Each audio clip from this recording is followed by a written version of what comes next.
नमस्कार। धौलागिरी टेलिभिजन हेरेर बसिरहनुभएका समस्त दर्शक महानुभावहरूमा कार्यक्रम गीतावाणीको तर्फबाट हार्दिक स्वागतम। म कार्यक्रम प्रस्तुता ज्योतिषाचार्य चन्द्रकान्त पौडेल। दर्शकवृन्द, यहाँहरू सबैलाई थाहा नै छ, हामी कार्यक्रम गीतावाणीमा हाम्रो धर्म, संस्कृति, वेद, पुराणमा आधारित रहन्छौँ र विशेष गरेर भगवान कृष्ण र अर्जुन बीच भएको अद्भुत संवाद राजन संस्मृत्य संवादमिममद्भुतम केशवार्जुनयोः पुण्यम ऋष्यामि च मुहुर्मुहुः। भगवान कृष्ण र भगवानका भक्त अर्जुनको त्यो दिव्य संवाद, जुन संवादको अध्ययनले, जुन संवादलाई बुझ्नाले हामीले जीवनलाई बुझिन्छ। हाम्रो मन र बुद्धिको त्यो संवाद हो श्रीमद् गीता। र आज हामी श्रावणको सोमबार विशेष गीतावाणीमा उपस्थित भएका छौँ। आज हामी गीतासँगै भगवान शङ्करको यो जुन महिमा छ, सोमबारको जुन महिमा छ, श्रावणमा भगवान शिवको विशेष पूजा गर्ने जुन महत्त्व छ, त्यस विषयमा भगवान शिवका केही गुणानुवादहरूको परिचर्चा गर्नेछौँ। किनकि आज सोमबार हो र सोमबारको दिनमा भगवान शिवको आराधना, त्यहाँमाथि श्रावणको सोमबार। आज सोमबारे औँसी पनि परेको छ। 1990 जब भूकम्प गएको थियो त्यो दिनको दिन पनि सोमबारे औँसी थियो। एक किसिमबाट भन्ने हो भने प्राकृतिक आपत्तिहरू पनि सोमबारे औँसीमा पर्छन् भन्ने किसिमको ज्योतिषीय निर्क्योल पनि रहेको छ। बाढी पहिरो, भूस्खलन आदि इत्यादि कुराहरू आजको दिनबाट बढ्ने सम्भावनाहरू बढेका छन्। जुन समस्या थियो त्यो समस्याहरू आजबाट थप बढ्न सक्छ, किनकि सोमबारे औँसी हुँदाखेरि प्राकृतिक आपत्ति विपत्तिहरू पनि बढेको ज्योतिष शास्त्रमा हामीले देख्न सक्छौँ। र आजको दिन मौनी अमावस्या हो। सकेसम्म आजको दिन नबोल्नु भन्छ, तर हाम्रो त बाध्यता छ नबोली नहुने। हामीले त बोल्नुपर्छ, तर सकेसम्म जसलाई आज नबोल्न मिल्छ, नबोलिकन बस्न मिल्छ भने आज मौनी अमावस्या हो। आज मौन व्रत गर्ने, किनकि नबोल्दा पनि हाम्रो एनर्जी सेभ हुन्छ। शब्द बोल्दै गर्दाखेरि पनि हाम्रो एनर्जीहरू घटिरहेको हुन्छ। भनेपछि एनर्जीलाई एक दिन सस्टेन्स राख्ने अमावस्या पनि हो यो। र भगवान शिवको पूजा, भगवान शिवको आराधना, हामी गीतावाणीमा छौँ। भगवान कृष्ण गीताका प्रणेता हुनुहुन्छ। भगवान श्रीकृष्णलाई यो गीताको, श्रीमद् भगवद् गीताको वक्ता मानिन्छ, व्याख्याता मानिन्छ। तर भगवान कृष्ण र भगवान शिवजीको के छ सम्बन्ध? एकपटक कुरा हो, जब भगवान कृष्णको जन्म भयो, वसुदेवजीले ल्याएर गोकुलमा ल्याएर छोडिदिनु भयो। नन्द बाबा माता यशोदासँग भगवान कृष्ण अब बस्न थाल्नुभयो। सानैमा 8-10 दिन 20 दिन कति भएको हुँदो हो, भगवान शङ्करले थाहा पाउनुभयो मेरो इष्ट, मेरो मित्रदेव नारायण त कृष्ण बनेर वृन्दावन गइसक्नु भएछ, गोकुल पुग्नु भएछ, भेट्न जानु पर्यो। भगवान शङ्कर एउटा जोगीको भेष बनाएर त्यहाँ माता यशोदाको अगाडि जानुहुन्छ, यशोदाको घरको अगाडि जानुहुन्छ। अलख निरञ्जन, अलख निरञ्जन, अलख निरञ्जन। जोगीहरू हाम्रो घरमा आउँछन्, हामीले जोगीलाई देखेर फटाफट एक मुठी चामल दे भगाइहाल भन्ने विचार गर्छौँ। र कहिलेकाहीँ त्यस्ता जोगीसँग वार्तालाप गर्ने प्रयास गर्नु, त्यस्ता जोगीको आन्तरिक अन्तरङ्गहरू केलाउने प्रयास गर्नु, उनको चेतनालाई बुझ्ने प्रयास गर्नु, उनको भावनालाई बुझ्ने प्रयास गर्नु। धेरै प्रकारका ज्ञानका कुराहरू, जीवन विज्ञानका धेरै प्रकारका अनुभवको सङ्गालोहरू सङ्गालेर बसेका हुन्छन् ती जोगीहरू। जो नै हिमयानि तीर्थानि नदेवा मृच्छिलामयाः ते पुनन् तिरुकालेन दर्शनादेव साधवः। जोगीहरू, साधुहरू भनेका अनेक प्रकारका तीर्थहरूमा आफ्नो खुट्टा राखेर डुलेर आएका हुन्छन्। यस मानेमा उनीहरू आफैमा तीर्थङ्कर भनेको जोगीहरू जहाँ जान्छन् त्यो ठाउँ तीर्थ भनिदिन्छ। त्यही भएको हुनाले जोगीलाई अपमान गर्नु हुँदैन, जोगीको अपमान गर्नु हुँदैन। जोगीको जसले अपमान गर्यो त्यो मान्छेलाई जीवनमा राम्रो हुँदैन। र जसले जिन्दगीमा जोगीको आशीर्वाद पायो त्यसले धेरै थोक पायो भनेर बुझ्नु। त्यही भएको हुनाले अथवा योगी नामेव कुले भवति धीमताम, भोलि योगीकै कुलमा जन्म पनि लिन सक्नुपर्ने हुन्छ हामीलाई। र याचकहरू, भिक्षुकहरूले हामीलाई माग्न आएका होइनन्, हामीलाई सिकाउन आएका हुन्। हेर, हिजो हामीले दान गरेनौँ, अरूलाई सहयोग गरेनौँ, आज हामी माग्ने भएका छौँ। तिमी भोलि गएर हामी जस्तो मगन्ते बन्नु नपरोस्, तसर्थ तिमी दान गर भनेर हामीलाई शिक्षा दिइरहेका छन् ती जोगीहरूले, ती अथवा अन्य दिन दुखी गरिबहरूले। तसर्थ दिन दुखी गरिब यी सृष्टिका हुन्, यी कसैको पनि अपमान अथवा यिनीहरूको मन दुखाउने, भावनामा ठेस पुर्याउने कामहरू गर्नु हुँदैन। हामीले कमाएको 10% त हामीले दान गर्नै पर्छ। जसले कमाएको 10% दान गर्दैन त्यो मान्छेले पापम भुञ्जति भुञ्जते ते त्वहम पापा ए पचन्त्यात्मकारणात्, भगवान कृष्णले गीतामा भन्नुहुन्छ। जसले केवल आफ्नो व्यक्तिगत स्वार्थको लागि आफ्नो धन सम्पत्ति कमाई आफू मात्र खान्छ, त्यसले धन खाएको होइन, अन्न खाएको होइन, पाप खाएको। भुञ्जते ते तु अघम पापा, पाप भोजन गरेको हो, पापको भोगी भएको हो। तसर्थ हामीले अरूलाई दिएर खाने, अरूलाई खुवाएर खाने, अरूलाई हँसाएर खाने, अरूलाई बसाएर खाने, यो पद्धतिको विकास गर्नुपर्दछ। त भगवान शङ्कर भगवान कृष्णलाई भेट्न हुन जानुहुन्छ। कृष्ण जो यो गीताका वक्ता हुनुहुन्छ। माता यशोदालाई उनका सुसारेहरूले भने कोही जोगी आएको छ भेट्न। माताले भन्नुभयो यो जोगीलाई भेट्यो भने मेरो बच्चाको सातो जान त होइन, भो म भेट्दिनँ। भगवान कृष्णले बाहिर भगवान शिव आएको थाहा पाएपछि भित्र चिच्चाउन थाल्नुभयो, यति रुनुभयो, यति रुनुभयो। माता यशोदा कता जोगीसँग डराउला भनेर बाहिर नल्याउने, भगवान कृष्ण शङ्करलाई देखाएनौ भनेर भगवान कृष्ण चिच्चाउने। यसरी भगवान कृष्ण धेरै बेर कोलाहल गरिसकेपछि भगवान शङ्करसँग बाहिर ल्याएर देखाइदिनुहुन्छ।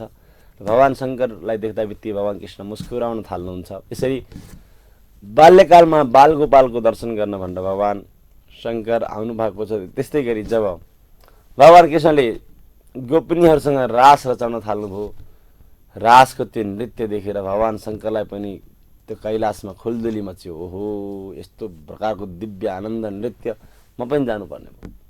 त्यो दिन एक दिन भोला भण्डारी भन्छन् बनेर ब्रजको नारी गोकुलमा आएछन्। पार्वतीलाई भने ए पार्वती म तिमीसँग जान्छु भनेर अनेक प्रकारको चुरा चुरा लाएर, नक्कली साडी लाएर केटी जस्तो बन्न भगवान शङ्कर तयारी हुनुभयो। माता पार्वती सम्झाउनुहुन्छ, ए शङ्कर, ए भोला, तपाईँ हामी भगवान कृष्ण बाहेक त्यहाँ अरू कुनै पुरुषलाई जान अलाउ छैन, त्यहाँ केवल स्त्रीलाई मात्र जान अलाउ छ, तपाईँ जान मिल्दैन। भगवानले भन्नुभयो भनिदिनु न यो मेरी सङ्गिनी हो, साथी हो, सहेली हो भनेर। जबरजस्ती जानुभयो, रास नृत्य हुन थाल्यो। भगवान कृष्णले थाहा पाउनुभयो भगवान शिवजी आउनु भएको रहेछ। अनि भगवान कृष्णले यस्तो बाँसुरीको तान छोड्नुभयो, यस्तो मुरलीको धुन छोड्नुभयो। भगवान शङ्करले त आफ्नो सबै सुध बुध सब हराउनु भएछ। अनि शरीरबाट ती लगाएका नक्कली सारी उत्रिन थाले, अनि नाकको माला बाघको छाला देखिन थाल्यो। भगवान शङ्करले भन्नुभयो, हे प्रभु, एक दिन तपाईँ मेरो लागि मोहिनी भएर आउनुभएको थियो, आज म हजुरको लागि यस्तो प्रकारको स्वरूपमा आएँ भनेर एक प्रकारले हरिहर, हरि भनेका नारायण, हर भनेका शिव। त शिव र नारायणमा यस्तो प्रकारको अत्यधिक प्रेम छ। शिवस्य हृदय विष्णु, विष्णुस्तु हृदय शिव। आज समाजमा यो परम्परा त्यो परम्परा, म वैष्णव हुँ, म शिव मान्दिनँ, म रुद्राभिषेक गर्दिनँ भन्नेहरू पनि छन्। वैष्णवानम यथा शम्भु, श्रीमद् भागवत महापुराणले भन्छ भगवान शङ्कर सबसे बडा वैष्णव हुनुहुन्छ। अहिलेका वैष्णव भन्नेहरू त वैष्णवै होइनन्। त वैष्णव को हो भन्दा भगवान शङ्कर हो। र जसले भगवान शङ्करलाई मान्दैन त्यो कसरी वैष्णव हुनसक्छ। जगद्गुरु रामानुजाचार्य भन्दा पनि पुराना हुनुहुन्छ भगवान शङ्कर वैष्णव। त वैष्णवाग्रणी त्वमेव वैष्णवाग्रणी, भगवान शङ्करलाई वैष्णवहरूको अग्रणी भनेर पनि भनिएको छ। कर्पूर गौरम करुणावतारम संसार सारम भुजगेन्द्रहारम सदा वसन्तं हृदयारविन्दे भवं भवानी सहितं नमामि। भगवान शङ्कर कर्पूर गौरम, कपूर जस्तै गोरो हुनुहुन्छ, स्वच्छताको प्रतीक हो। अर्थ के हो भने तपाईँ स्वच्छ रहनुहोस्, स्वच्छतामा ध्यान दिनुहोस्। किनकि स्वच्छता, बाहिरी स्वच्छता, पर्यावरणीय स्वच्छता पनि हाम्रो बुद्धि र मानसिक विकासको कारक बन्छ। जतासुकै फैलिएको फोहोर, जतासुकैको धुलो धुवाले मान्छेको मस्तिष्कमा पनि अनेक प्रकारका नेगेटिभ असरहरू पर्छन्। त पोजिटिभ असरको लागि स्वच्छता चाहिन्छ। कर्पूर गौरम। यदि तपाईँमा सरसफाइ गर्नुहुन्न, तपाईँमा स्वच्छता छैन भने, तपाईँमा पवित्रता छैन भने तपाईँले भगवान शङ्करलाई गएर सोमबारको दिनमा पूजा गरेको अर्थ छैन। त पहिला सरसफाइ गर्नु पर्यो, धरतीलाई क्लिन राख्नु पर्यो, धरतीलाई सफा राख्नु पर्यो। धरती सफा भएन भने भगवान शिवको पूजा गरेको अर्थ होइन। करुणावतारम। भगवान शङ्कर त करुणाका अवतार हुनुहुन्छ, जसलाई पनि देखेर दया माया गर्नुहुन्छ। अब हामीले यदि अरूको समस्या देखेर हामीलाई केही फरक पर्दैन, अरूलाई दुःखमा समस्यामा देखेर उसका दुःखका समस्याको समाधान गर्न हामी जाँदैनौँ भने हामीले भगवान शङ्करको पूजा गरेको अर्थ भएन। भगवान शङ्करको पूजा भनेको करुणावान हुनु, दयावान हुनु पनि भगवान शङ्करको पूजा हो। यदि मनमा दया छ, करुणा छ, दिन दुखीप्रति माया छ, भोकालाई भोजन गराउने, प्यासालाई पानी पिलाउने, नाङ्गालाई लुगा लगाइदिने यदि भावना छ भने त्यो बल्ल शिवको भक्त हो। शिवको भक्त म शिवको भक्त हुँ भन्न भइँदैन। करुणावतारम संसार सारम। संसारको सार भगवान शङ्कर हुनुहुन्छ। भुजगेन्द्रहारम। भगवानलाई संसारको सार भनियो। तपाईँ पनि संसारको सार भन्नुपर्छ। तपाईँ पनि संसारलाई केही न केही योगदान दिएर यो धरतीबाट बिदा हुनुपर्छ। बिना योगदान केवल आफ्नो पेट भर्ने, बालबच्चा जन्माउने, जागिर खाने, पेन्सन पकाउने त्यत्तिकै जन्मेको होइन कि हामी। हाम्रो जीवन त धेरै प्रकारका बहुआयामिक कर्तव्यहरू गर्नको लागि हाम्रो जीवन भएको हो। तर हामीलाई सिकाइदिने मान्छे भएन। मान्छेले भन्छन् जा जागिर खाइहाल, जा अनि गिर, जागिर खाइहाल भन्छन्। त जागिर पनि खानु पर्यो। तर जागिर कसरी खानु पर्यो भन्दाखेरि संसार सारम, आफू सँगसँगै संसारलाई पनि हेर्नु पर्यो। स्वस्मै स्वल्पम समाजाय सर्वस्वम।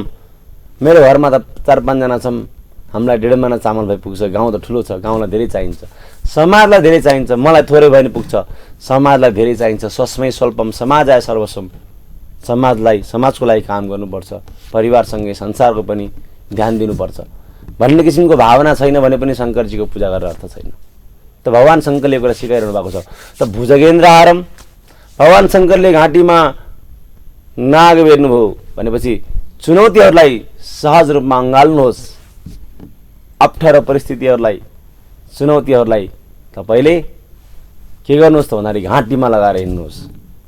अप्ठ्यारो चुनौतीलाई यदि तपाईँ अप्ठ्यारो चुनौतीसँग भाग्नुहुन्छ, तपाईँभित्र डर छ, छेरुवापन छ, कातरपन छ भने तपाईँ कसरी शिवको भक्त हुन सक्नुहुन्छ?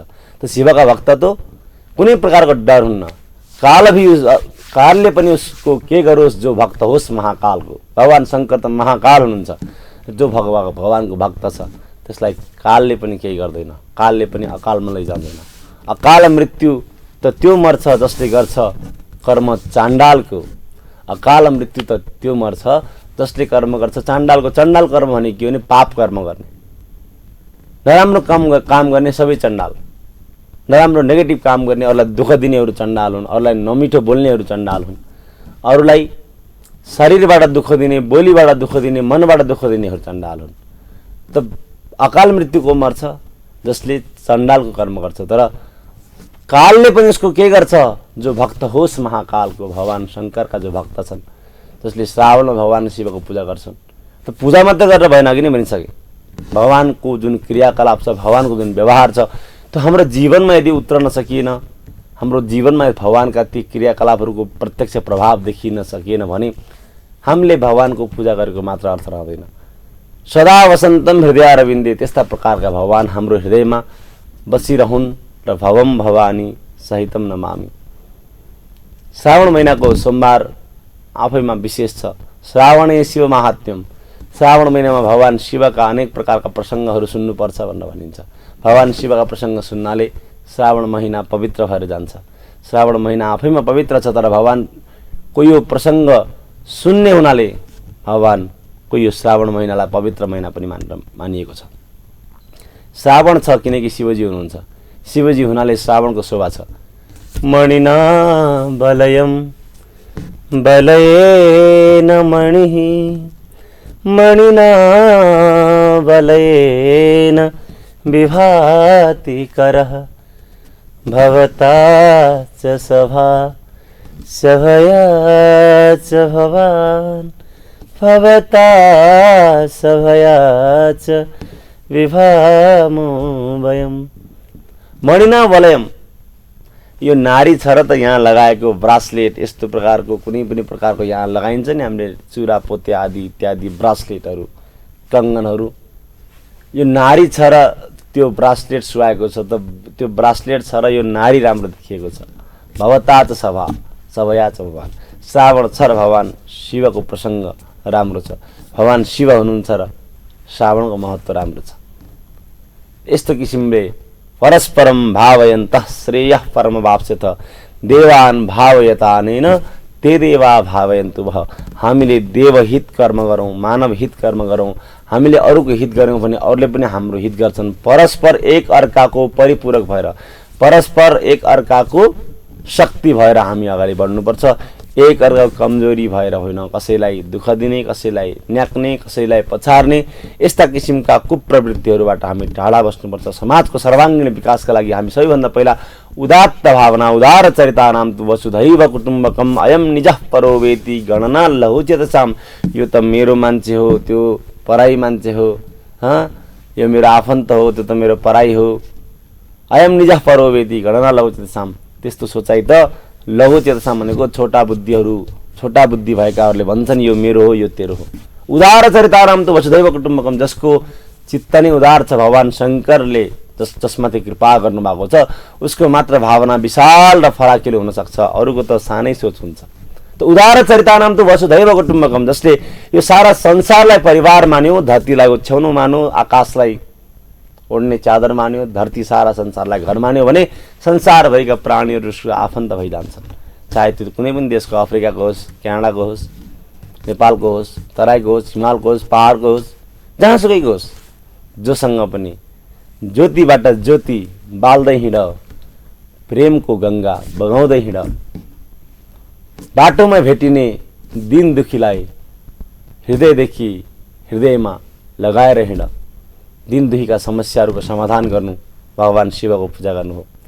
भगवान शिवले कस्तो कर्म गर्नुभएको छ, हामी भगवान शिवलाई पूजा त गर्ने, भगवान शिवलाई गएर धूप अक्षता फ्याँक्ने, जल चढाउने, तर भगवान शिवले गरेका क्रियाकलाप यदि जीवनमा उतार्न सकिएन भने ती सबै पूजाहरू व्यर्थ हुनेवाला छन्। त भगवान शिवले के गर्नुभएको छ जीवनमा, कथा हामी सुनिरहेको छौँ नि, शिव महापुराण सुनेका छौँ। अनेक प्रकारका पुराणहरूमा भगवान शिवको प्रसङ्ग आउँछ। भगवान शिवका कथा सुनेर पनि यदि हाम्रो जीवनमा भगवान शिवको क्यारेक्टरलाई केही न केही आंशिक रूपमा ढाल्न सकिँदैन भने हामीले शिव पूजाको फल पाउन सक्दैनौँ। भगवान शङ्करले हेर्नुहोस् त, एकपटक कुरा हो, देवताहरूलाई स्वर्गबाट निकालियो, राजा बलि, दैत्यराज बलिले देवताहरूलाई स्वर्गबाट निकालिदिए। त स्वर्गबाट निकालेपछि स्वर्गान निराकृता देवा तेन देवगणा भुवि, अब ती देवताहरू आतंकित भएर त्यो धरतीमा हिँड्न थाले, घुम्न थाले। घुम्न थालेपछि माता अदितिलाई पीर पर्यो, आमालाई दुःख लाग्यो, देवताकी आमा अदिति, दैत्यहरूकी आमा दिति। र भगवान नारायणकोमा गएर प्रभु हामीलाई त स्वर्गबाट निकाले, अब कसरी के गर्ने होला, केही न केही त गर्नु पर्यो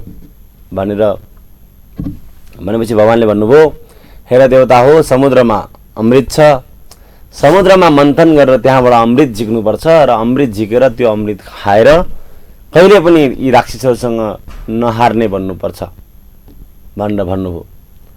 त्यति भनिसकेपछि भगवान नारायणले देवतालाई भन्नुभयो समुद्र मन्थन गर, तर देवताहरू एक्लैद्वारा समुद्र मन्थन सम्भव छैन। समुद्र मन्थनमा राक्षसहरूलाई पनि मिसाउनु पर्छ। कुनै काम गर्न कुनै काम यस्तो हुन्छ जहाँ केवल राम्रा मान्छे मात्र भएर त्यो काम सफल हुँदैन। कुनै काम गर्नलाई राम्रा र नराम्रा दुवै थरी मान्छे चाहिन्छ। ठुलो काम गर्नु पर्यो भने त्यहाँ राम्रा नेगेटिभ पोजिटिभ दुइटै एनर्जी चाहियो। यो बत्ती पनि नेगेटिभ पोजिटिभ एनर्जी बिना बोल्दैन नि, वायरिङ गर्दा भन्छ नि यो नेगेटिभ हो यो पोजिटिभ हो भन्छ नि इलेक्ट्रिसियनले। त negativity and positivity both are important, but हामी पोजिटिभ एनर्जी बनाऊ। नेगेटिभ एनर्जी त छँदैछ, नेगेटिभ बिना केही हुँदैन। नेगेटिभ शक्ति भएन भने पोजिटिभलाई कसले बुझ्थ्यो? रावण नभएको भए राम बन्थे र कंस नभएको भए कृष्ण बन्थे। रावण थियो र त कसैलाई राम बन्ने मौका मिल्यो। नकारात्मक शक्ति छ र त सकारात्मक शक्तिको पनि प्रभाव छ। रावण नभएको भए, रावणले माता सीताको हरण नगरिदिएको भए भगवान न लङ्का जानुहुन्थ्यो न रावणको यो धरतीबाट विदाय गर्ने काम गर्नुहुन्थ्यो, न त भगवानको नामै राम रहन्थ्यो। यस्तो प्रसिद्ध नाम रहन्थेन होला। त नेगेटिभिटी पनि पोजिटिभिटीको सहायक हो, तर हामी पोजिटिभ मार्गमा लाग्नुपर्छ। भगवानले भन्नुभयो जाऊ देवताहरू राक्षससँग सल्लाह गर। बल्ल गएर इन्द्रले भन्छन् बहेदमित्रम स्कन्देन यावत्काल विपर्ययः, समय खराब चलिरहेको छ भने शत्रुलाई पनि काँधमा बोकेर हिँड्नुपर्छ र जब समय अनुकूल आउँछ जसरी घैँटोलाई तल राखेर फ्याँकेर फुटाइन्छ त्यसै गरेर शत्रुको पनि विनाश गर्नुपर्छ भनेर भगवानले सिकाउनु भयो। जाऊ अहिले यो काम निकाल्नलाई यो शत्रुसँग एकछिन मित्रता गरे जस्तो गर्नुपर्छ। देवताहरू जान्छन्, राजा बोल्ला भने ल समुद्र मन्थन गर्नु पर्यो, समुद्र मन्थनबाट अमृत आउँछ मिलेर खाउँला। बोल्यो भने ठिक छ ल जाउँ, समुद्र मन्थन त गर्ने, तर कहाँ गर्ने कसरी गर्ने, अब मदानी चाहियो, नीति चाहियो, सब थोक चाहियो। मदानी कसलाई बनाउने, मन्दराचल पर्वतलाई मदानी बनाइयो। अब नेति चाहियो, नेति कसलाई बनाउने, वासुकी नागलाई गएर हे नागराज हजुर हाम्रो नेति बनिदिनु पर्यो। नागराज वासुकी नेति बन्न तयार भए। अब यसरी मदानी नेति सबै कुराको व्यवस्था भयो। भइसकेपछि नारदजीले देवताहरूलाई गएर आइडिया दिनुभयो र समुद्र मन्थन हुन थालेपछि यो वासुकीले चाहिँ विष भ्रमण गर्नेछन्, त्यति बेला तिमीहरू मरौला। त्यो भएर पहिल्यै गएर टाउकोतिर बस्नु, टाउको समाएर बसेपछि दानवहरूले भन्नेछन् हामीलाई पुछौतिर पार्ने, आफू टाउकोतिर बस्ने भनेर भन्छन्। त्यहाँबाट ठ्याक्क ठाउँ सार्नु भनेर भनेपछि देवताहरूले भने हामी त टाउकोतिर बस्छौँ भनेर फटाफट टाउकोतिर गएर बस्न थाले। दैत्यहरूले भने हामीलाई जेमा पनि बसी पार्ने हेप्ने भने यस्तै भयो। अनि दैत्यहरूले भने हामी मुखतिर बस्छौँ। अब देवताहरू पुछुरतिर, दैत्यहरू वासुकीनागको मुखतिर। समुद्र मन्थन सुरु भयो। एउटा पारसम्म जान्छन् दैत्यहरू तान्दै तान्दै, फेरि देवताहरू तान्दै तान्दै उही ठेकामा हामीले मै पार्ने बेलामा ग्वार घुर गरे जस्तै त्यहाँ पनि ग्वार घुर हुन थाल्यो। त्यो शब्द बडा कोलाहलो महानभूत भन्छ। त्यो गर्दाखेरि यति ठुलो ग्वार घुर पर्यो कि भयङ्कर शब्द सुन्न थाल्यो। तर जब चाहिँ नि अब वासुकी नागलाई मदानी बनाएर के अरे नीति बनाएर मन्दराचललाई मदानी बनाएर जब यसरी मै पार्न थालियो, मन्थन गर्न थालियो, वासुकी नागको पेट हुँडल्यो। हुँडलेपछि के हुन्छ, पेट हुँडलेपछि बमिट आउँछ। उनलाई बमिट आउँछ, नागले बमिट गरेपछि के आउँछ, बिख आउँछ। अहिले राक्षस त्यही बिखमा मरेर गए। अब केही छिनपछि समुद्र मन्थन हुँदा हुँदा त्यहाँबाट हलाहल विष निस्कियो। हलाहल विष निस्किएपछि त्यो हलाहल विषले सारा संसारलाई नष्ट बनाउन थाल्यो। त्यो विषलाई नियन्त्रण गर्ने जहिले जसरी अहिले कोरोना भाइरसले सारा संसारभरि तनाव दिइरहेको छ त्यस्तो किसिमको समुद्र मन्थनबाट विष निस्कियो। त्यो विषलाई अब कसरी नियन्त्रण गर्ने, कसैले पनि नियन्त्रण गर्न सकेन। सबै देवी देवता हार खाए, भगवान शङ्करको शरणमा जान्छन्। हे प्रभु यो विषलाई के गर्ने। माता पार्वतीले भन्नुभयो हे शिवजी यो विष खाने काम चाहिँ नगर्नु है, फेरि विष खान नजानु। भगवानले भन्नुभयो कल्याणी अरूको कल्याणको लागि त हो नि हाम्रो जीवन, परोपकार आए सताम विभूतय। अब यो विष यदि मैले लिन भने त यो संसार डुब्ने छ, खतरा भयो। त भगवान शङ्करले त्यो समुद्र मन्थनबाट निस्किएको हलाहल विषलाई पान गर्नुभयो र भगवान शङ्करको घाँटी निलो भइदियो। त्यही दिनदेखि भगवान शङ्करलाई नीलकण्ठ भनियो। तिमी बस्ने शङ्कर कैलाश पर्वत, पिउनु भयो विष पनि मानेर सर्वत, समुद्र मन्थनमा त विष पिउने काम भयो। त्यही दिनदेखि हजुरको नीलकण्ठ नाम भयो। शिव जटाधारी डम्बरू बजाउँदै भइदेऊ सवारी। भगवान शङ्करले विष पान गर्नुभयो र भगवानको त्यो घाँटी निलो भएको हुनाले, निलो भनेको नीलकण्ठ भनेको घाँटी, विषपान गरेका कारणले जसको घाँटी निलो भएको छ, जसको कण्ठ भाग निलो छ, तिनलाई भनिन्छ नीलकण्ठ। अर्थात् के हो भने अरूको विषपान गर्नु भने के हो, अरूको समस्या समाधान यदि जीवनमा गर्न सकिएन भने भगवान शिवको भक्त भएको काम लागेन। त्यो डुप्लिकेट भक्त हो, त्यो भक्त होइन, त्यो त आडम्बरी हो। म भगवानको भक्त हुँ भन्ने मान्छे भक्तै हुँदैन। भगवानको भक्तलाई त जो पाइ त्यसले चिन्नै सक्दैन। योगी सङ्गात, सङ्गमा बस्नेहरू भक्त हुँदैनन्। त भगवानको भक्त कस्तो हो त भन्दाखेरि जसले भक्तजन त उसलाई भनिन्छ जसले अरूका दुःख पीडालाई बुझ्छन्, अरूका समस्यालाई बुझ्छन्, अरूको समस्याको समाधान गर्छन्, तिनीहरू बल्ल भगवानका भक्त हुन्। जसले अरूको समस्याको समाधान गर्दैनन्, सङ्कट कटे मिटे सब पीडा जो सुमिरे हनुमत बलबीरा। भगवान शङ्करको एउटा अवतार हनुमानजी पनि हुनुहुन्छ। हनुमानजीको भजन गरियो भने सारा सङ्कट दूर हुन्छ भनेर हनुमानजीको भजन गर्यो। तर हे प्रभुजी, हे गुरुजी महाराज, जति हनुमानको भजन गरे नि मेरा सङ्कट टरेनन् भनेपछि गुरुजीले भन्नुभयो, अरे बालक, तिमीले कहिले अरूका सङ्कटहरू दूर गरेका छौ?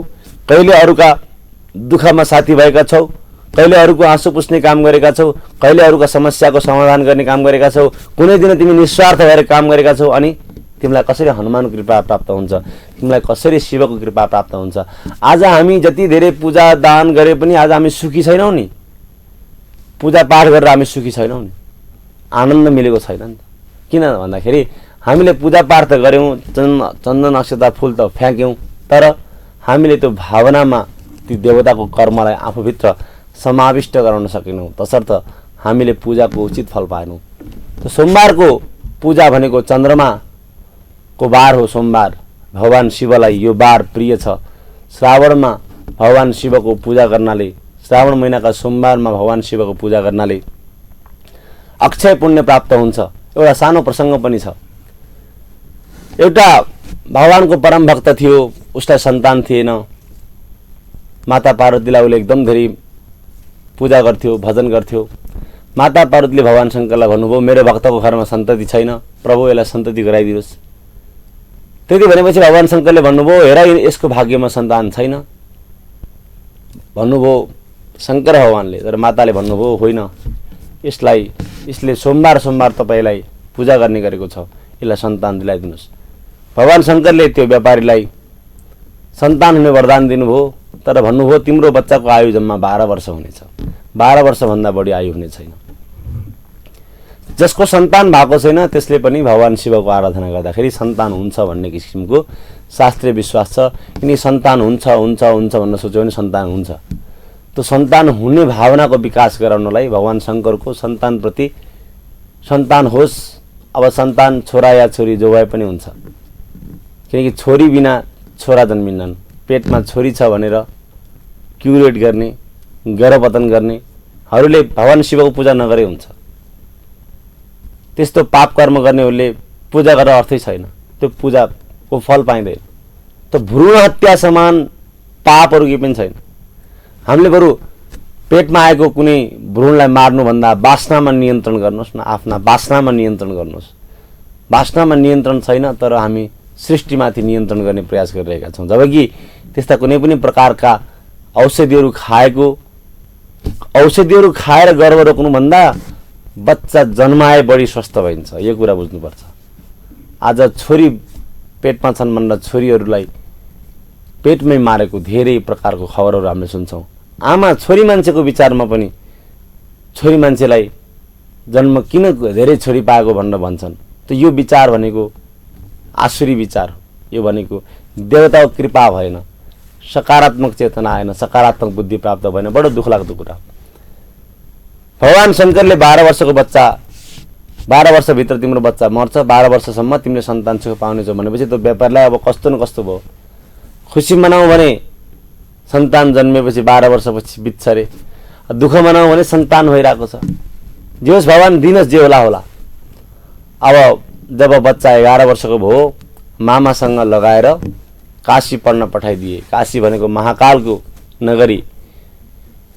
गंगा तरंग रमणीय जटा कलापम गौरी निरंतर विभूषित वामभागम नारायण प्रियमनंगमदा प्रहारम वाराणसी पुरपतिम भज विश्वनाथम। भगवान शङ्कर, हे वाराणसीका पुरपति, मैले हजुरको धाममा पढ्न पठाएको छु। जब बाटोमा गइरहेका थिए, एउटा राजकुमारीको विवाह थियो। राजकुमारीलाई विवाह गर्न आउनेवाला जुन वर थियो त्यो एउटा आँखाले कानो थियो। पहिला पहिला त बोलीबाटै विश्वास गरेर विवाह गरिन्थ्यो। अब त्यो वर पक्षकाले देखे एउटा बच्चा आइरहेको छ, यसैलाई दुला पाउनु पर्यो 11 वर्षको। पहिला पहिला अलि छिटो विवाह हुन्थ्यो। अनि उलाई डुप्लिकेट बर बनाएर ओरिजिनल बरलाई लुकाइयो, ओरिजिनल बेहुलालाई लुकाइयो, किनकि ऊ शारीरिक रूपमा अपाङ्ग थियो, एउटा आँखा थिएन, आँखाबाट कानो थियो। त भगवानको कृपाले त्यो बाबुको त्यहाँ राजकुमारीसँग विवाह हुन्छ। विवाह सकेपछि फेरि त्यही कानो केटासँग पठाइन्छ। एकछिनलाई तयार गरिएको थियो, तर त्यो कानो केटालाई के लाग्यो भने यसरी अरूले विवाह गरेको नानीसँग जानु ठिक होइन भनेर उसले त्यो दुलैको जुन ओढ्ने घुम्टो हुन्छ, घुम्टोमा देखिदियो मेरो विवाह तिमीसँग भएको छ, यो मसँग भएको छैन, म त एउटा आँखाले कानो छु, तिम्रो विवाहहरू नै कोहीसँग भएको हो। उता 12 वर्ष पुरा भएर त्यो बच्चा मर्नेवाला थियो। भगवान शङ्करका कृपाले त्यही दिन सोमबारको विशेष व्रत गरे त्यो बच्चाका बाबु आमाले। त्यो सोमबारको भगवानको विशेष व्रत गर्नाले भगवानको कृपाले त्यो बच्चाको आयु थपियो। रत्न सानु सरासनम रजताद्रि श्रृंग निकेतनम सिंजिनीकृत पन्नगेश्वर मच्युतानल सायकम क्षिप्रदग्ध पुरत्रयम त्रिदशालयैरभिवन्दितम चन्द्रशेखरमाश्रये मम किम करिष्यति वै यम। जसले भगवान चन्द्रशेखरको शरण लियो उसलाई यमराजले पनि केही गर्दैन, कालले पनि उसको केही गर्न सक्दैन। जो भक्त हुन्छ महाकालको, त महाकालको भक्तलाई कालले पनि केही गर्न सकेन।